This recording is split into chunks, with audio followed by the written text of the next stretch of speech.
So everyone should be able to see my little purple slide.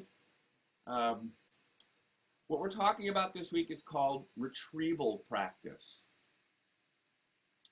If you think about it, when we learn something, we're in our practice room. We're used to the temperature, to the lighting. It all feels pretty good, and we're very comfortable. We've also played whatever we're going to perform, whatever we're judging. We've also probably worked on it for about 30 minutes, have recent reps in our working memory, know what's going on, and have access to everything we're thinking about because we just did it. Then we walk on stage. We are only there once out of this whole time, once at the end. It's different lighting, different temperature. There are people there looking at us expectantly, and then we wonder why it feels different. Now we're nervous, and what happens? We start, and everyone talks about this in performance anxiety. They talk about this self-talk. Stop the self-talk. How about don't give it something to talk about instead of trying to stop it? So what happens is your working memory is taken up by all this stuff, and it cannot access what's going on in long-term memory. That is the information that you stored that you just played at home correctly. If your working memory can do that, the self-talk goes away because there's nothing to talk about. And you can actually train yourself to pull stuff out of long-term memory. We are very good, and this goes for our whole education system. This is where testing anxiety comes from in our schools. There's no reason for testing anxiety. What you can do is retrieval practice. You can do things like dual coding to memorize bunches of stuff. We don't have time to talk about this week, but it works 100% of the time. And you're going to find this works really well too. So what is this? What is retrieval practice? Well, the first thing we want to recognize is something that two researchers, Robert and Elizabeth Bjork at UCLA, who researched this stuff, say. And we've talked about this before, and I'm bringing it up again. This is very important. To the degree you interpret current performance as a valid measure of learning, you will do all sorts of things wrong as a teacher, as a student managing your own studying, in terms of judgments you make about whether you can stop studying, to keep studying, what you should study. All of those things are kind of at risk, so to speak, if you interpret your current performance as learning. For anyone who's been to more than one, or at least one of these Practiclasses already, watches what we do when we apply contextual interference. It always gets worse. If it doesn't, what do? I say, let's move on and find something that makes it worse. It looks like we're not learning. Yet we've seen again and again that we are at a much higher rate than we were before. So be careful, because this will lead to a very emotional judgment process where you want to stop what you're doing and do the things that aren't as good. That is, playing it the same way and doing the things that make it seem easier. Making it harder actually makes it easier. It's a lot like weightlifting. You want to do it to where you're taxed, to where it's hard. That's where you get the benefit. Same thing with intellectual stuff. Okay? There's actually been a brain imaging study, this is pretty recent, that identified that practice under these types of random conditions produces activity in regions connecting the sensory motor cortex to a part of the brain consistent with increased training, the posterior putamen, early in the training process. What that means is there's two separate areas, one dealing with lower motor skills, one dealing with higher motor skills. When you do this, which is also called random practice or spacing, when you do this, at a certain point in your training, the part of your brain that's affected, it skips over the part for the lower motor skills and goes right to the higher motor skill part. Takes a few days though.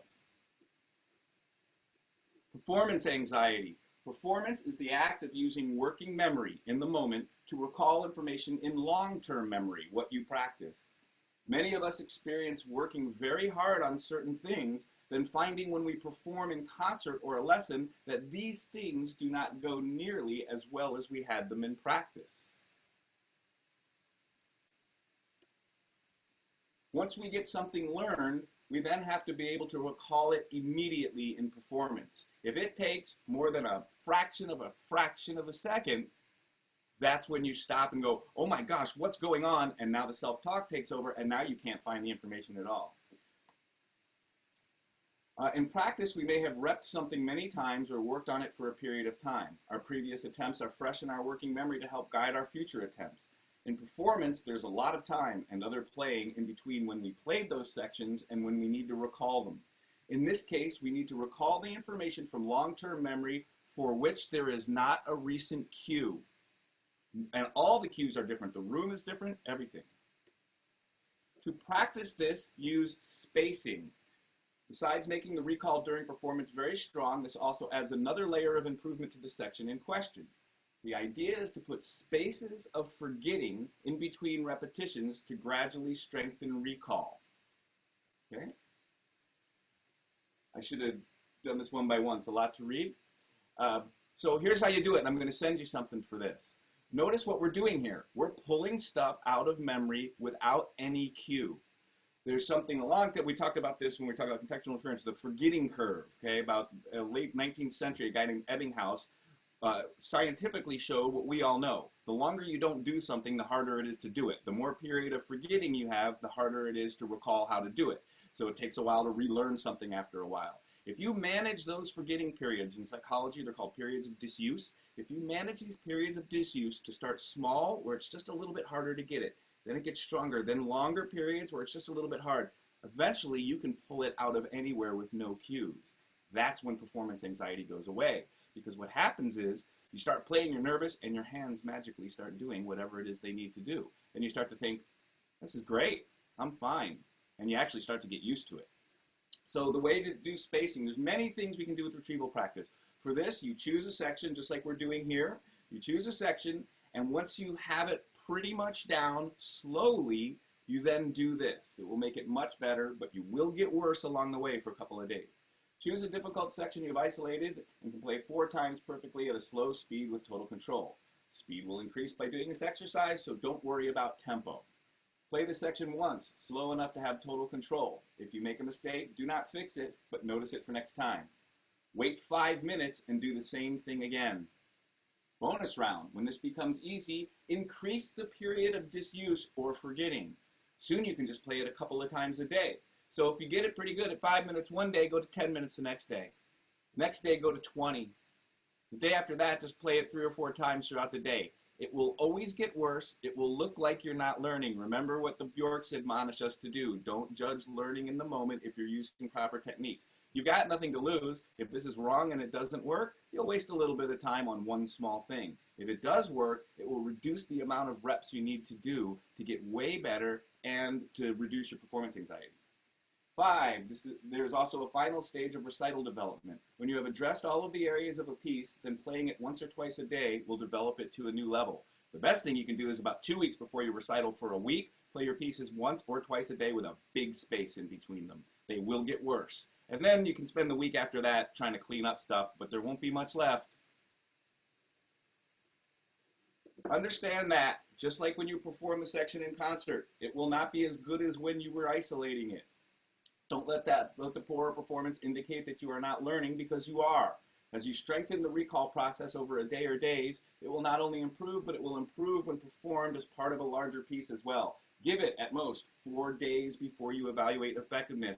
And I'm going to tell you again, you will get discouraged. Your emotions will tell you you should stop. It will feel like it's a waste of time. That's the real dragon that you have to slay when doing this.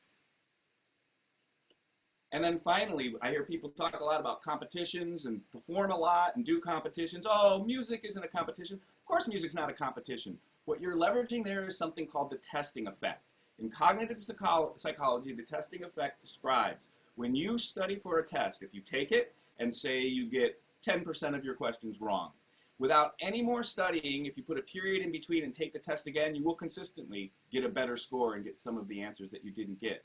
That is because by trying to remember them, even if you don't get them, you strengthen the remembering for the next time.